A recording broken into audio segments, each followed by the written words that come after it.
Good morning મિત્રો, જય માતાજી, જય જીવણ બાપા. મિત્રો આજે વાડીએ જવાનું છે સનેડો લઈ, અને આથી એક તો ઘરના માખવાનું છે ને કાંઈ કાનો અહીં બેઠી છે. શું કાનું કરીશું? કાનું સાપ પકડીને ખેંચે છે? ન ખેંચે ને? હે ઓહો, પેટમાં દુખાઈ ગયું એટલેમાં. બસ હાલો મિત્રો, ઢેલ આવી છે અમારે તો એ મસ્ત મજાની ઢેલ છે. મારા કોરડા મત આવી, કાનું બી ગઈ.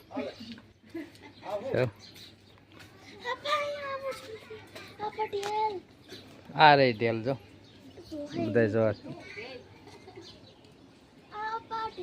આજ પહેલી વાર આવી ને.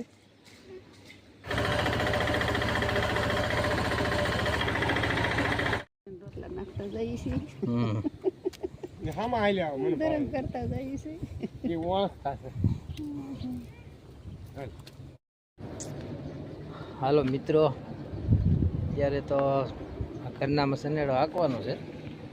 સનેડો આપણે અહીં મેળ દીધો છે, પાણી પાણી પીને પછી હાંકશું સનેડો. બાપુજીની આગળ આવશે પાણી પાણી પીવા. હાલો હાલો, હા બાપુજી પાણી પી લ્યો, હાલો. પછી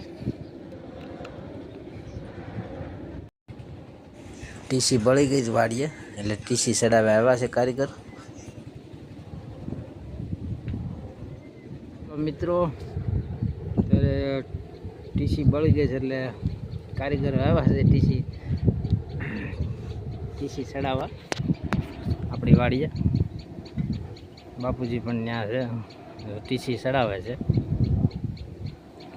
અમારે સનેડો હાંકવાનો છે એટલે અમે હાંક્યું નાખ્યું.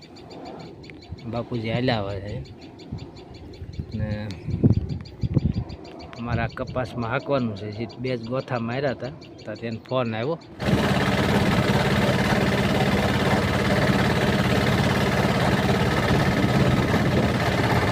હાલો મિત્રો, અત્યારે આપણે મિત્રો હાથી અકાઈ ગયું છે માંડવીમાં, અને માંડવી થોડીક પારવી રહી છે. પણ થોડાક વરસાદ ઓછા થયા એટલે ઘરે જવાનો સમય છે તો ઘરે જઈ. નવી રાખી ઓલી પડી ગઈ હતી એટલે મિત્રો. હવે આપણે સુરત દાદાએ પણ આજ દર્શન દીધા છે કેટલા દિવસથી. અમારા ભાઈ કરશનભાઈ ખેતર છે આ બાજુ, પણ બધાને પારવી જ માંડવી છે. એને પારવી છે ને અમારે માથા જો વરસાદ વરસ્યો તો સારી માંડવી થાત, લાગત ઉગી જાત. હાલો મિત્રો, સાંજના 8:30 વાગી ગયા છે અને વાળું કરવા બેઠા છીએ. કાનું એ બટાકાનું શાક કર્યું છે, સોળી અને બટાકા નહીં માં પીરસે છે. કાનું આ બાજુ રોટલી ઉતારે છે અને બાપુજી ગામમાં ગયા સાગડે આવશે ને આ બાજુ રમકડા રમે છે. હિંગલા પોતી એક મોટું રમકડું હોય છે, તો આરામ ઉપર જ હોય દાદા ભાગે.